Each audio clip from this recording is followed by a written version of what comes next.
My fellow Ambazonians, this is Dr. Cho Ayaba. Happy Sunday to our great people across the globe and on ground zero.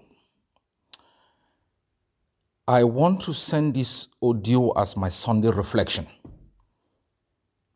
And this is really based on a couple of things that have been going on in the past few days. And also during the interview I had with my press secretary, Comrade Asu Lucas, when he asked me a question, if my strategy is working. He also asks another question, if some of the setbacks we have had, are mortal in nature. My fellow Amazonians, let me tell you people something. The reign of Cameroon over Amazonia is over. I don't know how to emphasize it, but let me say it again. Take it however you want. The reign of Cameroon over Amazonia is over. I said to you people before, if we were even occupied by Chad or North Korea, we will somehow say to ourselves, they are probably a better people. I am bringing those two countries because I think they are not even better. But Cameroon's reign over Amazonia is over. They can wipe out every single Amazonian. They will not occupy that land. And when we say independence, it means independence.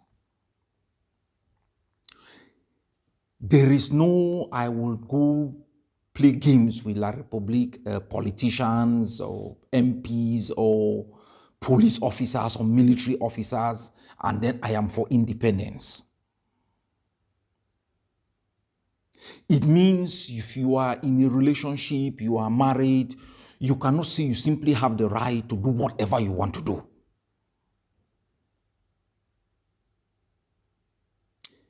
The reign of Cameroon in Amazonia is over. We will have setbacks. There was a time the East Timorese were driven out completely to the mountains by Indonesia. Their leader captured in a foreign land as he went to smuggle in weapons. Was captured in a bunker, taken to jail. East Timor still prevailed. There was a time South Africa was so powerful that the name of Mandela was even forgotten. But the spirit of the South African people and the black race, the indomitable spirit to resist white oppression prevailed. Because the fight for freedom, the fight for Amazonian independence is not physical. It is spiritual. It is spirit. Your body will be tired. Your brain will have fatigue. But anytime you see the green, red, yellow, that intangible object, the spirit, will revolt. Anytime you hear the anthem, that spirit in you tells you this is foreign, this is alien, this is brutal. These are the burners of villages. These are the kidnappers. If there is a football team in Amazonia that plays, and you go into the enemy's territory and you are handed a trophy to walk back into our land, the land where Ibobe is buried, where General Ivo gave his life for it to be freed, you bring it in. There will be consequences today, in the evening, or tomorrow. When we say independence, it means we must erect our own institutions, not the one erected by the enemy, paid by us to be used to manipulate our brain, for us to think we are Cameroonians. They built 4 walls which you paid for. They recruited Ambazonians, passed them through what they call teachers training, send them back to intoxicate our people, never even paid them a good salary. They had to become farmers to survive. They had to become bayam sellams to survive. They had to become hairdressers to survive.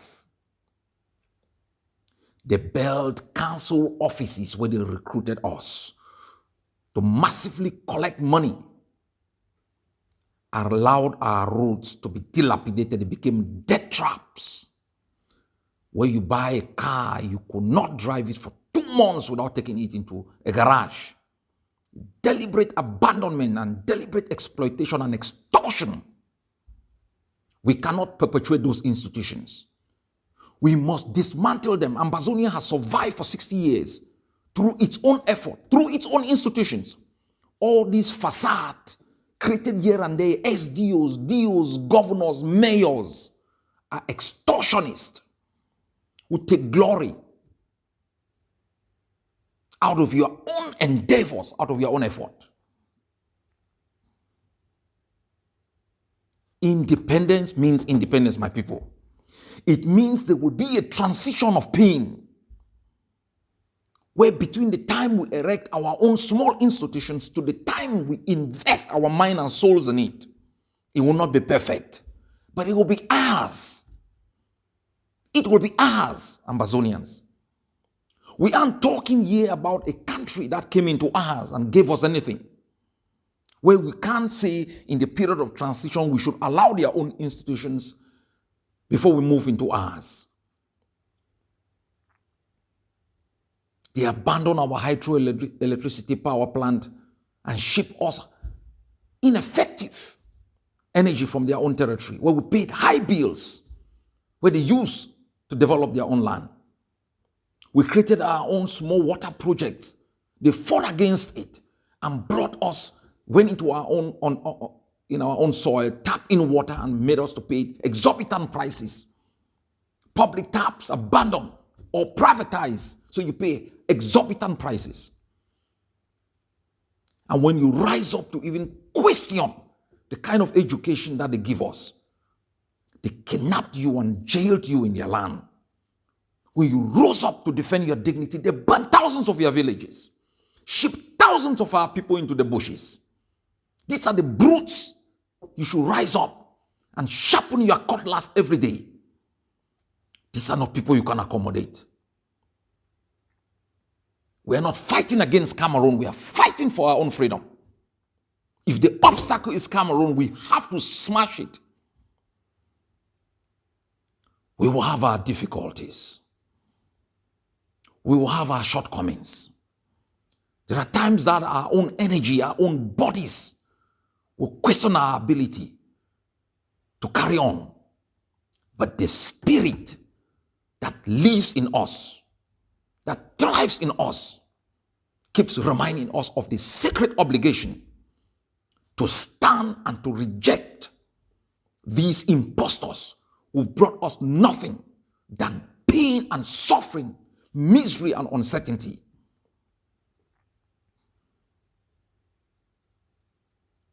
There is no middle ground. I swear to the gods of my forefathers, I would drown myself in an ocean than to even think or contemplate that Cameroon is our neighbor, let alone coexist in the space where Kuva defeated the Germans, where the Abombis thrived, where the BBC Manchos carried their coffin on the streets for our freedom, and where they now sit in jail for dreaming.